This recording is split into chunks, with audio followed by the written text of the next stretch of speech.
Hello students, आज हम exercise 5.4 करेंगे क्लास 6 की। तो देखिए इसका 5.4 का फर्स्ट क्वेश्चन अपना, classify each of the following figure as square, parallelogram, rhombus, rectangle, kite, trapezium और आइसोसेलेस ट्रेपेजियम। तो आपको यहाँ पे फिगर दे रखे हैं, अब आपको बताना है इन फिगर के नाम। तो देखो अपन जैसे फर्स्ट की बात करते हैं।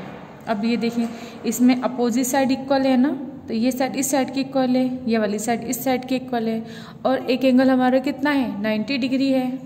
तो ये क्या हो जाएगा अपना कि जब अपोजिट साइड इक्वल होती हैं और एंगल 90 डिग्री होता है तो वो क्या कहलाता है हमारा रेक्टेंगल। तो ये हमारा क्या हो जाएगा रेक्टेंगल। तो इसे आप क्या लिखोगे रेक्टेंगल, ठीक है। तो ये हमारा रेक्टेंगल हुआ। इसके बाद बी पर आ जाते हैं। तो देखिए इसमें भी क्या है, all four side are equal.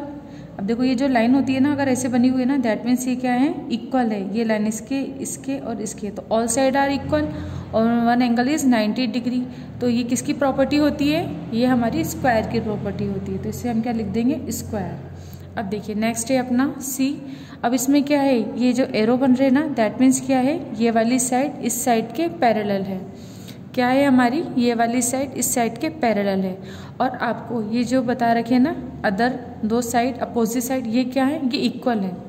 तो आपको ये वाला फिगर किसका दिख रहा है, ट्रेपेजियम का, क्योंकि ट्रेपेजियम में क्या होती है अपोजिट साइड पैरेलल होती है और हमारे साइड के एंगल इक्वल नहीं होते। लेकिन यहाँ पर साइड की जो अपोजिट साइड हैं ये क्या है इक्वल हैं। तो ये कौन सा ट्रेपेजियम है, जब हमारी अपोजिट साइड पैरेलल होती हैं और नॉन पैरेलल साइड होती है तो उसे ट्रेपेजियम बोलते हैं। बट यहाँ पर क्या है, अदर टू अपोजिट साइड क्या है इक्वल हैं। तो जब अदर टू साइड इक्वल होती है और नॉन पैरेलल साइड, मतलब देखो ये पैरेलल भी नहीं है ना, तो हम क्या बोलेंगे non parallel side, but they are equal, then that means this figure is called isosceles trapezium. तो इसे हम क्या बोलेंगे आइसोसेलेस ट्रेपेजियम, ठीक है। इसके बाद डी देखिए। अब डी में क्या है, एरो बन रहे ना, दैट मीन्स ये वाली साइड इस साइड के पैरेलल है और ये वाली साइड इस साइड के पैरेलल है। तो हम बोल रहे हैं जब अपोजिट साइड पैरेलल हो तो उसे हम क्या बोलते हैं पैरेललोग्राम बोलते हैं। तो ये कितना हो जाएगा अपना पैरेललोग्राम। इसके बाद ई पर आते हैं। अब ई पर देखिए, अब हमें क्या यहाँ पे 90 डिग्री का एंगल दिख रहा है क्या, नहीं दिख रहा, but all side are equal. तो ऐसा कौन सा प्रॉपर्टी है जिसमें सारी साइड इक्वल होती है और एंगल 90 डिग्री नहीं होता, तो वो कौन सा फिगर होता है, वो रोम्बस होता है। तो हम इसे क्या बोलेंगे रोम्बस। अब यहाँ पर आते हैं। देखिए एफ में क्या है, अब आपको ये भी ट्रेपेजियम के जैसा दिख रहा है ना फिगर। इसमें क्या है अपोजिट साइड क्या है पैरेलल है और नॉन पैरेलल साइड क्या इक्वल है क्या। यहाँ पर तो देखो इक्वल दे रखी थी ना, बट यहाँ पर इक्वल नहीं दे रखी। तो एफ क्या हो जाएगा हमारा ट्रेपेजियम। तो इसे अपन क्या बोलेंगे ट्रेपेजियम, ठीक है ना। आपको जब बार बार करोगे ना तो आपको इनकी फिगर भी याद हो जाएंगी। अब ये वाला देखोगे कैसा है काइट की तरह है, क्योंकि यहाँ पर एडजेसेंट साइड कौन सी है, ये वाली साइड इस साइड के एडजेसेंट है और एडजेसेंट साइड का इक्वल है, ये वाली साइड इस साइड की इक्वल है। उसी तरह से अगर इस वर्टेक्स की बात करते हैं तो ये वाली लाइन इस लाइन की इक्वल है, यानी ये साइड इस साइड की। अब ये दोनों साइड क्या है एडजेसेंट साइड है ना, तो एडजेसेंट साइड क्या होती है हमारी इक्वल। तो ये साइड इस साइड की इक्वल है और ये वाली साइड इस साइड की इक्वल है। तो ये कौन सा फिगर होगा हमारा, ये होगा काइट। तो इसे हम क्या लिखेंगे काइट। तो क्वेश्चन नंबर 1 है जो हमारा, इसको आप बुक में ही करना, ठीक है ना, कॉपी में करने की ज़रूरत नहीं है, आप इसे बुक में कर लीजिएगा। देखिए क्वेश्चन नंबर 2, 3, 4 आपको खुद को करना है, क्योंकि इसके अंदर कुछ भी नहीं है, ट्रू एंड फॉल्स हैं, फिल इन द ब्लैंक्स है, ये आप खुद करेंगे। और identify each of the following parallelogram. तो अब आपको इनकी प्रॉपर्टीज़ दे रखी है, इनको पढ़ के और आपको ये बताना है स्क्वायर है, रेक्टेंगल है, रोम्बस है, ये क्या है। मतलब इनको जैसे स्टेटमेंट आप पढ़ोगे ना तो आपको समझ में आ जाएगा ये किसकी प्रॉपर्टी है और आपको उसके नाम लिखने हैं। तो 2, 3, 4 ये आपको होमवर्क में करना है, ठीक है, ये सब आपका होमवर्क है। और इसे क्या करोगे ट्रू फॉल्स और फिल इन द ब्लैंक्स को इनको आपको किस में करना है, बुक में ही करना है, कॉपी में करने की ज़रूरत नहीं है। अब देखिए क्वेश्चन नंबर 5 है, इसे कीजिएगा। इसमें क्या है, आपको ये एक फिगर दे रखा है आपको। अब आपको इसको देख के इसके आंसर फिल करने हैं। तो देखिए the point lying in the interior region. Interior region मैंने बताया था क्या रीजन होता है, कि जैसे क्वाड्रिलेटर है ना ये हमारा KITE, ये क्वाड्रिलेटर है। इस क्वाड्रिलेटर के अंदर जितने भी पॉइंट हैं वो सब हमारे क्या कहलाएंगे, इंटीरियर रीजन कहलाएंगे। तो देखो इसकी इस बाउंड्री है ना, इस बाउंड्री के अंदर कितने कितने पॉइंट है, ए, यू, एच, सी, डी और आर। तो ये सब आप लिख दोगे। तो अपन लिखते हैं क्या आएगा, A U H, A U H, A U H. अब क्या जाएगा, C D R, C D और आर। इन सब के बीच में कॉमा लगाना, नहीं तो अगर आप सी डी एक साथ लिख दोगे ना तो फिर वो लाइन बन जाएगा। ठीक है, अब कितने 1 2 3 4 5 6, 1 2 3 4 5 6 यानी अपन ने पूरे लिख दिए। अब देखिए इसके बाद है next, the point lying on the boundary. अब बाउंड्री पर होनी चाहिए। तो देखिए ये क्वाड्रिलेटर है अपना, अगर के है ना तो के ये पॉइंट है, ठीक है ना, के ऊपर कोई पॉइंट नहीं, इस बाउंड्री पर पॉइंट होता है। तो के आई टी ई ये क्वाड्रिलेटर है।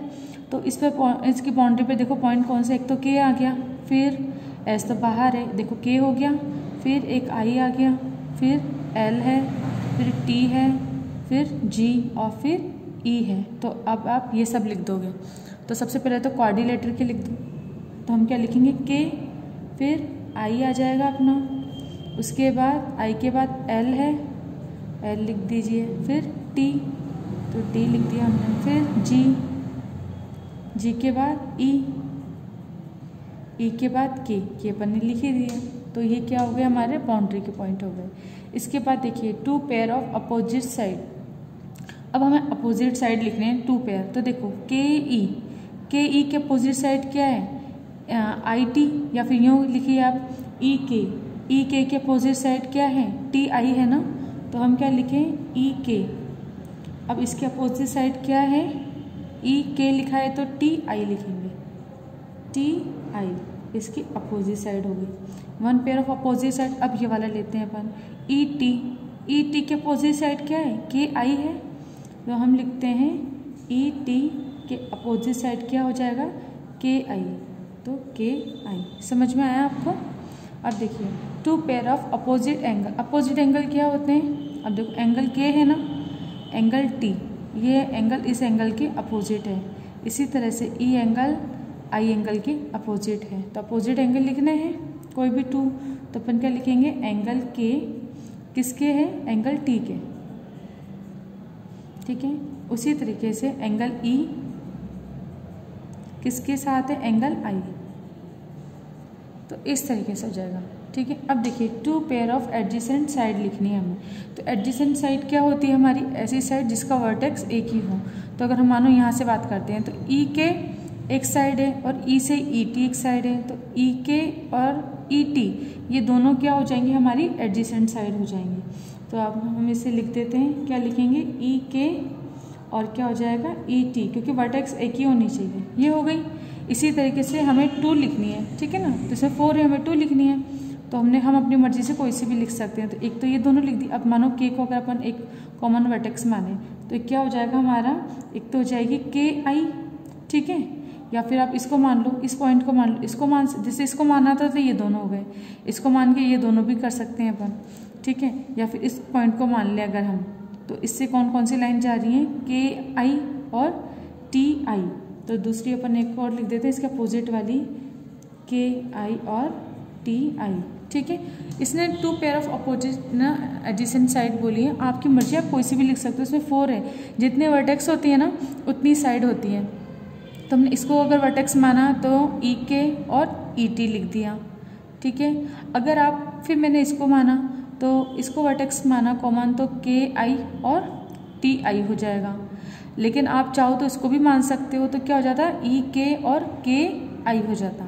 अगर इसको कॉमन वर्टेक्स मानते हैं तो हम क्या लिख सकते थे, टी ई और टी आई। ये आपके ऊपर है कि आपको कौन सी लिखनी है, ज़रूरी नहीं है जो मैं लिख रही हूँ वही आप लिखें, आपकी मर्जी है। आपके पास 4 ऑप्शन है, आप कोई से भी 2 लिख सकते हो। अब देखिए एफ का क्या है, 2 pair of adjacent angle. Adjacent angle क्या होते हैं हमारे, ऐसे एंगल जो एक ही लाइन पर बने होते हैं, ऐसे एंगल जो एक ही लाइन पर बने, जैसे मानो ये है ना, जैसे मैंने बोल दिया इसको ई और ई के, तो ये दोनों एक ही लाइन पर बने हुए हैं ना, तो ये क्या होंगे हमारे एडजेसेंट एंगल। तो अब देखिए जैसे हमने क्या बोला, ये ई के लाइन ली, तो ई के लाइन पे एक एंगल क्या बन रहा है, ई, और एक एंगल के बन रहा है। तो ये ई और के एंगल क्या होंगे हमारे एडजेसेंट एंगल। तो हम क्या लिख सकते हैं, एंगल ई एंड एंगल के।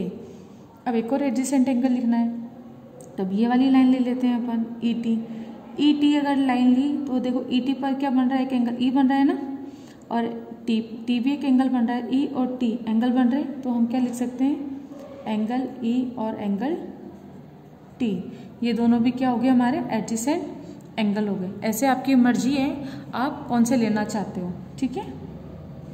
एंगल है तो एंगल का साइन बना के लिखिएगा। अब जैसे अगर हमें इस एडजेसेंट एंगल ये भी है, एंगल टी एंगल आई के, ठीक है, तो ये भी लिख सकते थे आप, एंगल के और एंगल आई, ये भी एडजेसेंट एंगल है। तो आपकी मर्जी है, आपके पास 4 एडजेसेंट एंगल हैं, आपको कोई से भी 2 पेयर लिखने हैं, तो हमने ये वाले लिख दिए 2 पेयर, इसके और इसके। आपकी मर्जी है आप किसके लिखना चाहते हैं। मैंने आपको सिखा दिया है कि एडजेसेंट क्या होते हैं, एक ही लाइन पर बने हुए कोई भी 2 एंगल एडजेसेंट एंगल कहलाते हैं। और एडजेसेंट साइड यानी कि एक पॉइंट, एक वर्टेक्स लेंगे और वहाँ से 2 साइड अगर निकल रही हैं तो वो हमारी क्या हो जाएंगी, एडजेसेंट साइड हो जाएंगी। तो इस तरीके से क्वेश्चन नंबर 5 आपका कंप्लीट हुआ। देखिए नेक्स्ट क्वेश्चन है क्वेश्चन नंबर 6। इसमें आपको क्या दे रखा है, identify the correct answer in each of the following question.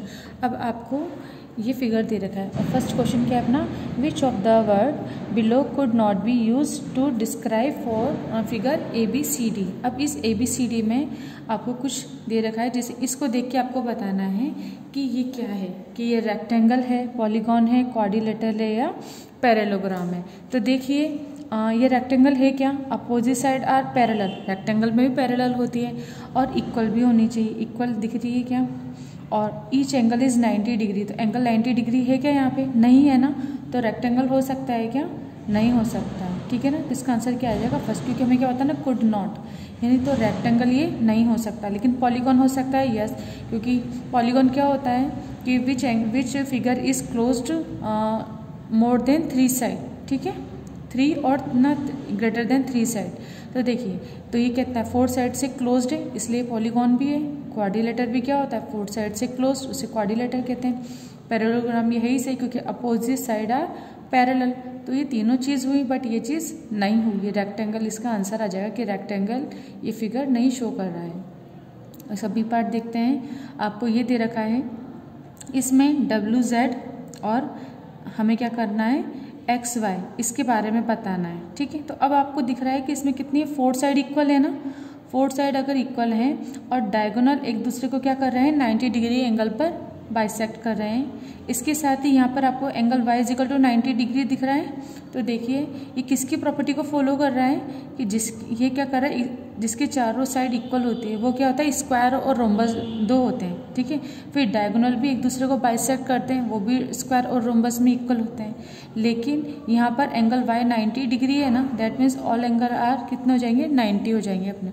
तो अगर कोई एक एंगल भी अगर अपना 90 डिग्री है तो ये हमारा क्या बन जाएगा, स्क्वायर बन जाएगा, ठीक है। और जब अगर हमारे स्क्वायर हैं तो स्क्वायर में क्या होती हैं, हमारे डायगोनल इक्वल होते हैं। रोम्बस में डायगोनल इक्वल नहीं होते, क्योंकि अगर यहाँ पर 90 डिग्री का एंगल नहीं होता, ठीक है, तो फिर हम इसको रोम्बस बोल सकते थे, ठीक है। बट यहाँ पर 90 डिग्री का एंगल है, इसलिए क्या हो जाएगा, all 4 side are equal and one angle is 90 degree and diagonal bisect each other at the point 90 degree, ठीक है, ऐसे भी बोल सकते हैं अपन। तो जब ये 90 डिग्री भी हो गया, यहाँ पर भी 90 डिग्री है, तो ये स्क्वायर बन गया। अब स्क्वायर के हमें पता है डायगोनल क्या होते हैं, इक्वल होते हैं, तो हम क्या बोलेंगे, इसका आंसर क्या आ जाएगा, इक्वल। अब सी देखिए, अब हमें बताना है विच of the following best describes a rectangle which is not a square. अब आपको ऐसा बताना है रेक्टेंगल जो कि स्क्वायर नहीं है। तो देखिए 4 इक्वल साइड रेक्टेंगल में होती है क्या, नहीं होती। 4 इक्वल एंगल्स, ठीक है ना। अब कितना है, 4, ये भी है, लेकिन हमें बेस्ट डिस्क्राइब बताना है, यानी जिसका बेस्ट डिस्क्रिप्शन है ना वो बताना है। तो ये भी सही है, ठीक है ना, बट ये तो क्या है, 4 साइड इक्वल, ये तो गलत है। इसके बाद अब आप देखिए, अब हमें बताना है 4 राइट एंगल, यानी 4 राइट एंगल होते हैं, सही है, and 2 opposite side are equal. तो बिल्कुल बेस्ट डिस्क्रिप्शन क्या है, ये वाला है कि 4 राइट एंगल होते हैं रेक्टेंगल के और अपोजिट साइड वो क्या होती है, इक्वल। तो आंसर कितना आना चाहिए अपना ये, और इसमें क्या है 4 equal angle and 2 side equal, तो ये गलत है ना। हमें क्या करते हैं, अब 2 साइड इक्वल तो कोई सी भी हो सकते हैं, ये साइड वाली भी हो सकते हैं, लेकिन रेक्टेंगल में क्या होती है, अपोजिट साइड इक्वल होती है, और सारे एंगल क्या होते हैं, राइट एंगल। तो इसलिए आंसर क्या आ जाएगा हमारा, सेकंड। तो इस तरह से क्वेश्चन नंबर अपना 6 कंप्लीट हुआ। इसको भी आप किस में करोगे, बुक में कर लेना। अब क्वेश्चन नंबर 7 देखो। इस फिगर में आपको एक फिगर दे रखा है। अब ABCD ये फिगर दे रखा है आपको। इसके बाद देखो AB is equal to AD है, तो AB is equal to AD ये बन रहे हैं ना, that means AB is equal to AD ये गिवन है। And AC is a perpendicular on BD, तो 90 डिग्री का एंगल बन रहा है। इसके बाद CD is equal to CB, CD CB के भी इक्वल है। तो आपको बताना है ट्राइंगल, अब आपको एक और दे रखा है ABC, ये जो ट्राइंगल है ना ABC यानी ये वाला एंगल, ट्राइंगल ADC इस ट्राइंगल के इस एंगल के इक्वल है। तो angle B is equal to angle D है हमारे पास। तो आपको बताना है ABCD कौन सा फिगर है। तो देखो किस प्रॉपर्टी को फॉलो कर रहा है कि एंगल A से है ना AD और AB ये दो एडजेसेंट साइड हैं, ये इक्वल है। C से CD और CB ये भी एडजेसेंट साइड है और ये भी इक्वल है। और इनके डायगोनल एक दूसरे को 90 डिग्री के एंगल पर क्या कर रहे हैं, बाइसेक्ट कर रहे हैं। तो ये सारी प्रॉपर्टी कौन से क्वाड्रिलेटरल को फॉलो करती है, रोम्बस को करती है। तो इसका अंदर क्या आ जाएगा, रोम्बस, ठीक है ना। इसका आंसर आ जाएगा अपना रोम्बस, ठीक है। तो आप क्या लिखोगे, पहले लिखोगे गिवन दिस ये सब चीज़ें लिख देना, ठीक है। फिर इसके बाद क्या लिखोगे, this all properties follow rhombus, so ना this figure ABCD is a rhombus, तो ये लिख दोगे आप। तो इसको भी आपको होमवर्क में करना है अच्छे से लिख के, मैंने आपको समझा दिया है। इसके बाद है इन अ क्वाड्रिलेटर PQRS, जिसमें PS QR के इक्वल बता रखा है और हमें क्या बता रखा है, PQRS के क्या है, पैरेलल है। तो आपको बताना है कि ये हमारा क्वाड्रिलेटर कौन सा है। तो देखिए अब जैसे इसी की बात करते हैं, PQRS है ना, तो PS अगर हम जैसे यहाँ पर बनाते हैं, PS किसके इक्वल है, RQ के। देखिए हमने यहाँ पे क्या लिखा, PQ और ये कितना हो जाएगा PQSR। देखो अब हमने क्या लिखा, PQ is a parallel of SR, ठीक है। RS या SR आप कुछ भी बोल लो, ये इसके पैरेलल है। इसके बाद इसने यहाँ पे क्या बोला है, PS ये साइड QR के इक्वल है। तो ये कैसा इस क्वाड्रिलेटर का नाम क्या होगा, ट्रिपेजियम ना, क्योंकि अब ट्रिपेजियम भी कौन सा वाला होगा, ये आइसोसेलेस। कौन सा होगा ये अपना, आइसोसेलेस ट्रिपेजियम, ठीक है। मैंने डायरेक्ट इसका बुक में ही कर दिया है। अब क्यों, क्योंकि इसमें इस क्वाड्रिलेटर ने इस सारी प्रॉपर्टी को फॉलो करा है। तो सबसे पहले आप डायग्राम बनाना, फिर आप इस तरीके से लिख देना PS is equal to QR and PQ is parallel to RS। और ये प्रॉपर्टी कौन फॉलो करता है, आइसोसेलेस ट्रिपेजियम फॉलो करता है, ठीक है। तो इसका आंसर क्या आ जाएगा हमारा, आइसोसेलेस ट्रिपेजियम। तो इस तरीके से हमारे क्वेश्चन एक्सरसाइज 5.4 के क्वेश्चन नंबर 8 तक अपने सारे क्वेश्चन कंप्लीट होते हैं। तो इसकी सारी एक्सरसाइज की काफ़ी सारे क्वेश्चंस तो आपको बुक में ही करने हैं, बहुत कम क्वेश्चन है जो आपको कॉपी में करने हैं। तो इसमें अगर आपको कोई भी प्रॉब्लम हो तो आप डाउट क्लास में मुझसे पूछ सकते हैं। तो आज की क्लास अपन यहीं पे कंप्लीट करते हैं।